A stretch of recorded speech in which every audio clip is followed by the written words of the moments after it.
and welcome to another edition of our Stand Ready interview series.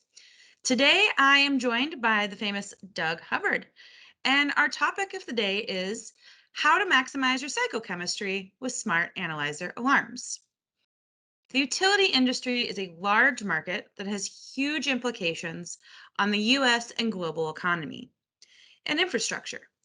This sector is primarily built of private for-profit companies, substantial regulation given their impact. With their heavy impact on infrastructure, it is important to ensure that production remains sound and major chemical events are avoided. One way to do this is by using analyzer alarms, which we're going to talk about. So, first question, what defines a chemistry event?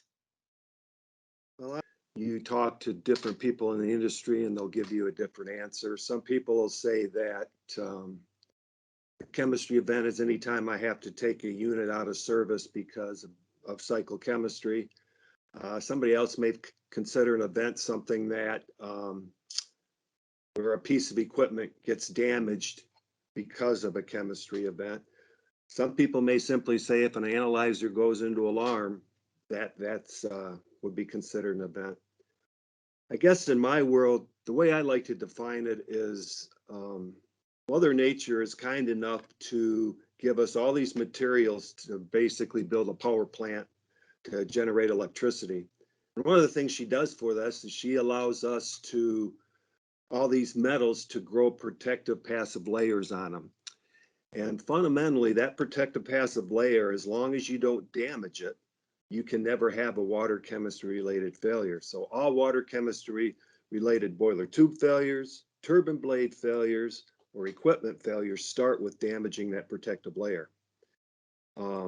So fundamentally, that's what I define as an event. Anytime you're in a situation where you can potentially damage that protective layer.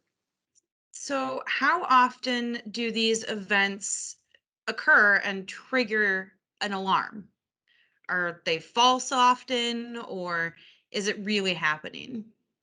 Anytime any one of those definitions occurs, you're going to get an alarm. Mhm. That's basically the function of your cycle instrumentation, is to warn you when conditions exist that potentially can damage those protective layers. So if you've had an event, you've had an alarm associated with it, usually several alarms. Okay. So, what happens if operators ignore these several alarms that occur? So operators don't ignore alarms.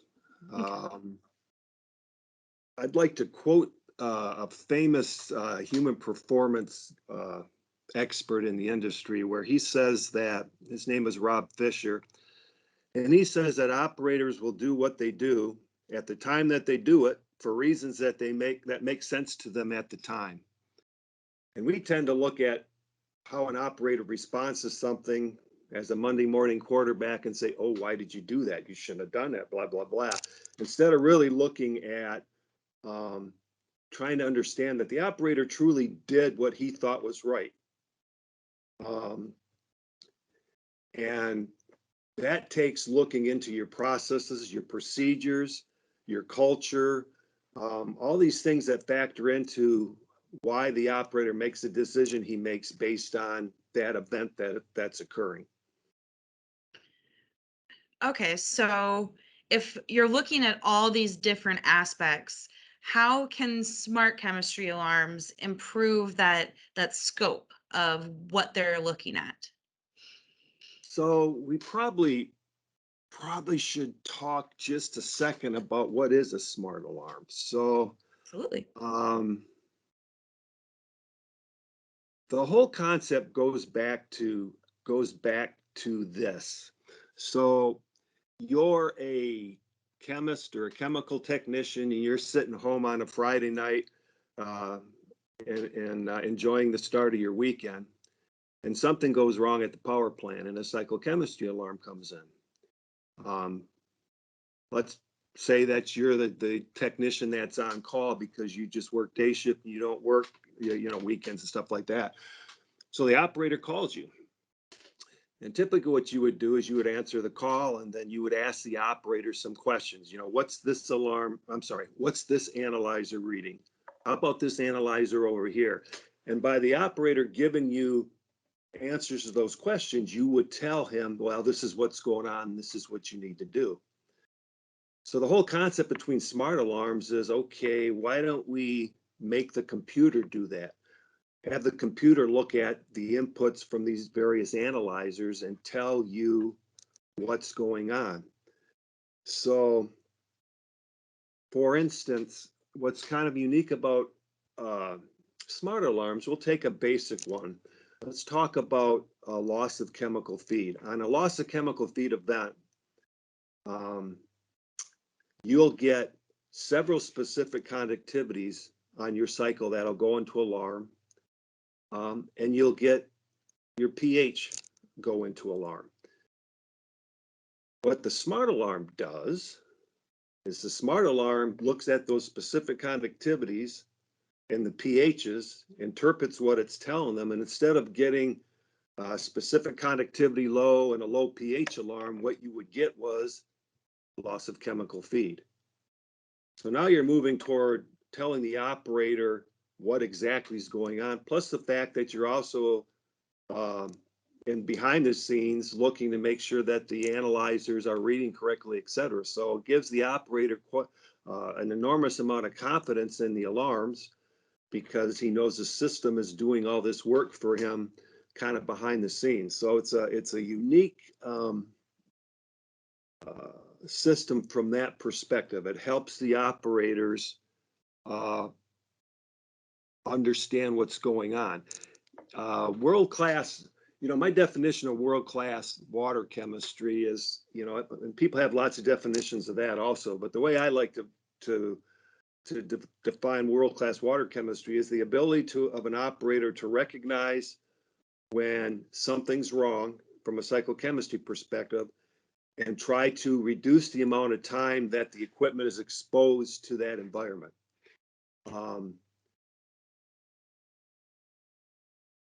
We work in an area where we have bunches of mechanical equipment, and unfortunately, mechanical equipment breaks. So you can say, oh, I want to have a world-class program that says we never have any problems. Well, that's not really realistic because equipment breaks. But the ability of the operator to recognize when something breaks that he's got a problem and address it is really the difference between world-class and not world-class. And what do smart alarms do? Smart alarms reduce the amount of time that it takes an operator to try to figure out what's going on. And the example I just talked to you about, although it's a basic example, you could argue when those alarms come in, the operator, the first thing he's probably going to do is try to get a hold of somebody and have them go down to the sample panel, maybe grab some samples, check to verify the analyzers are reading correctly, check the flows on do all these kind of things, which all take time. The smart alarms eliminates all that because the smart alarms already know that the alarm is valid because the programming verifies that for them. And it also tells the operator exactly what's causing the alarms to come in. So he doesn't even have to sit there and sort out what's all these different alarms tell me. It tells him you lost chemical feed. To an operator, he goes, I lost chemical feed. That means, well, gee, I guess I got a pump that's not pumping. Maybe my tank is empty. Things that operators understand as opposed to what's the conductivity supposed to do here and what the pH is. Operators work with things like tank levels and pumps. So the whole smart alarm package allows basically the operator to respond very quickly and try to reduce the amount of time an event occurs. So it sounds like it just helps everyone be able to do their job that much better and that much smarter. But from my And understanding, that much quicker. uh, but from my understanding, there's still inhibition about implementing it within some plants. So what kind of is that stop of not implementing smart alarms and just keeping the alarms they have?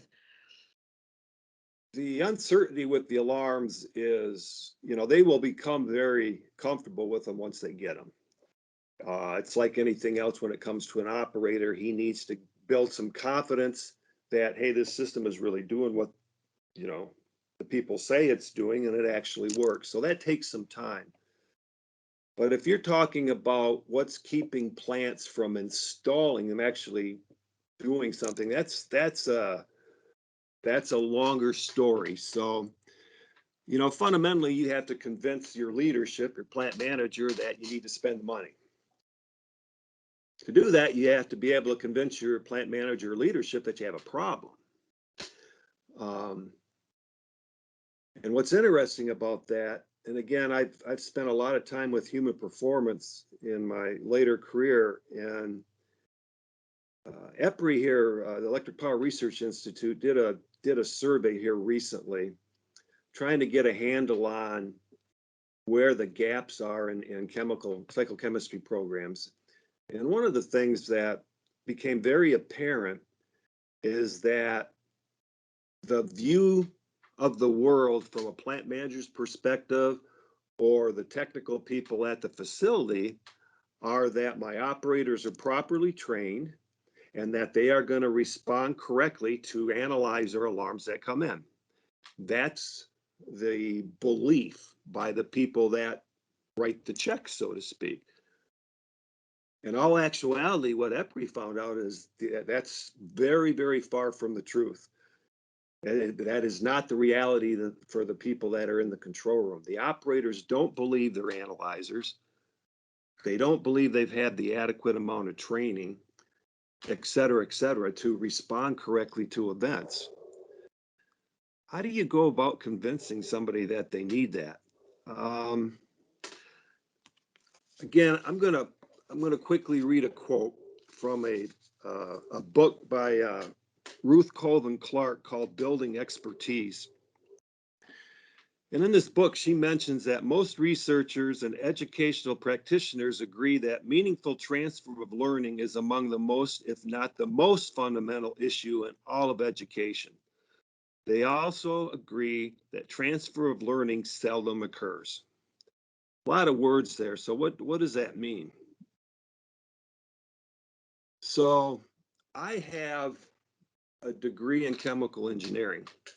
And as part of that degree, I took advanced calculus, called differential equations. And I've got a piece of paper, I think it hangs on the wall somewhere, that says I have a degree. And that degree says I've been trained to do differential equations. If you put a differential equation in front of me today, I couldn't do it. And why is that? Because I took that class 40 years ago and I haven't had to do a differential equation since. But yet, I've got a piece of paper that says I've been trained in it. You know, another example I would say is when I worked in operations, I sat in a classroom, had a great instructor, and they taught me all about pulverizers and the fuel system and how to put a pulverizer in service, et cetera, et cetera. But when did I actually learn how to do that? When I was in the control room and I had a team leader standing over my shoulder with a rolled up newspaper hitting me in the back of the head when I was doing it incorrectly. I learned it by doing. That's that knowledge transfer. It's the transfer of what you learn in the books and that to actually doing it. Bear with me. I know this is a long, drawn out story. But I'm actually going to get somewhere with this. When you look at it from that perspective and you say, okay, so I train my operators. I pull them in, I give them maybe a couple days, maybe a week. And then I expect them to go out and remember that information and apply it in the field. Well, if you take into account the fact that where's the knowledge transfer going to occur? Because the fortunate thing about psychochemistry events is we don't have very many. And what does that mean? Heck, an operator may once in his 40-year career see a low pH situation that he has to address. The bad thing about a psychochemistry program is we don't have very many events. So why is that bad? Well, it's bad because if you believe what Ruth said, There's no transfer of knowledge because they don't get to practice all the stuff that they learn in those classes because they just don't happen that frequently. So what's the answer? One, you got to convince your plant manager that that gap really exists, that his belief of what he has in the field really isn't the reality. And then the answer is, well, and we just give them more training. To give them more training, you would have to have a lot of repetition to be able to get them to understand and be able to retain that information, et cetera, et cetera. And like I said, we don't have very many events. So where does that repetition comes from? And are you willing to spend the dollars and pulling operators out of the class, out of their job into a classroom to continually train them on something that might happen once or twice in their career? Does that make sense? That's where smart alarms come in. Because then the operators don't have to know this stuff like the back of their hand and try to remember this stuff, because the computer behind the scenes is going to be looking at all this stuff, analyzing the data and feeding it to the operator as an alarm. It's not going to be your pH is low or your conductivity low. It's going to be, hey, you've got a condenser leak. Hey, you have drum carryover occurring. Hey, you have loss of chemical feed. Those are things that operators understand, not the chemistry portion of it. So what's really unique about the smart alarm system, it gives them the ability to count on their operators responding correctly to an event, because the computer is doing all the analysis for them, and all the stuff that they had to learn in the classroom 8 or 9 years ago. You don't have to worry about them whether they know it or not, because the computer is doing this all for them. I'm pretty passionate about the smart alarms because I think this makes the most sense, because you can't train. You can train an operator understand all this stuff, that you're willing to commit the amount of time it takes and the costs associated with having to continually train that operator on some very routine basis. And I'm not talking once a year or once every couple years or once every 6 months. We're talking weekly. You're going to have to train these operators. And like I said, that just it doesn't make financial sense to do that. As you're getting the buy-in from your plant manager that the gap in education exists, what kind of system would be best for the utility plant? Is it a standalone system? Do you build the logic into the data historian you have? What would you suggest? So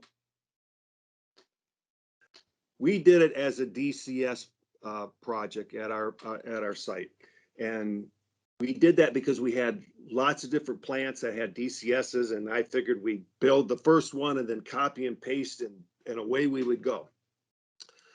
Well, there's a problem with that. I wasn't quite smart enough to know that we use different DCS systems, and the logic couldn't be copied and pasted. So we actually had to go into the individual plants and do the logic on an individual basis. So that takes obviously time. It takes having DC people available in-house to do it. For instance, a 2x1 combined cycle plant, that means I've got 2 Hercigs going to 1 steam turbine. The logic was 37 pages. It took the DCS guru who built all the logic for me, took him about 30 to 45 days to build it all. There's a cost associated with it. You could argue that that's an embedded cost because he's on the payroll, and that's true, but there's still a significant cost. And you also have that if you have to go to an outside entity to have them build it. And the other thing that you have to think about when you're talking these smart alarms is you're talking, there's the basic logic that you can get from EPRI, but the stuff that EPRI doesn't give you is the logic for testing the quality of the signals, timers on all the alarms in both directions so that the alarms aren't banging in and out as things swing a little bit. What do you do when the analyzers are out of service? What do you do if the analyzer is being calibrated? Ties into existing DCS stuff. In other words, these smart alarms should really replace action level 1. So then you got to tie this into the action levels 2s and 3s of your system. Disabling the alarms and shutdown, enabling them on certain parts in the startup, building the screens, building the troubleshooting. So that's just kind of, so I saw you kind of give me a shocked look when I said 45 days. Yeah, that it's because there's all this other stuff that has to be part of the smart alarm logic to make it work. So you can very easily, you get all that. Everything I just talked about is all embedded in a prepackaged smart alarm system. And it's reasonably priced. And my take is it's very competitive with having to go out and get somebody to do it. And if you really put a cost to your embedded hours, if you do it yourself with your own employees, it's going to be less expensive than that also. So it's and then obviously there's what about the plants that don't have a DCS? A prepackaged system is outstanding. And like I said, we had them both. Why did we have them both? Because as I said, we started down the DCS path, and when we started with the smart alarms, the prepackaged system was not available at that time. If I had it to do all over, I would probably budget and buy these prepackaged systems. So, in a perfect world, when everyone starts adopting this technology, what does the future look like? How can we continue to improve this technology and stop holding our operators to that high standard and make it even easier for them? My vision of where smart alarms need to go here is I would really like to attempt to use big data analytics with this system. I think that's the next logical step. When your system is working, smart alarm systems, your analyzers, however you want to look at it, when they start moving, a person with a technical background can interpret that data and say, yeah, I think you have a condenser leak. And he's looking at these analyzers starting to increase in their readings. But just because they're increasing doesn't mean that condenser leak happened right at the moment that they start increasing. A bad condenser leak, yes, absolutely will. As soon as it happens, the instruments take off. But the real small ones that continue to get bigger and bigger, they have to get to a certain size of a leak for the analyzers to start seeing it. But my belief is when that leak first occurs, the analyzer's seeing it, but it's lost in all the other noise that's being generated by the analyzer.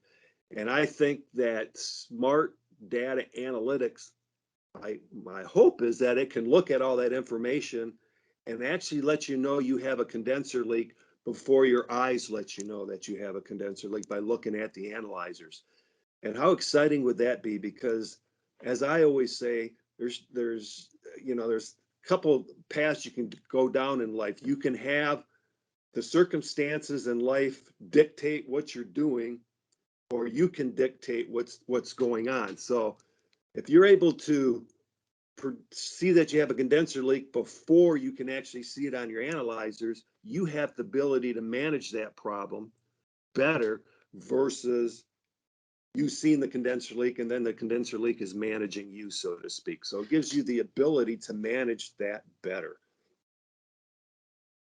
Well, this has been very educational. You've gotten someone with a marketing degree to understand psychochemistry, so A plus. um, Thank you so much for your time, and I hope the rest of the audience sees your passion as well as I did. Thank you.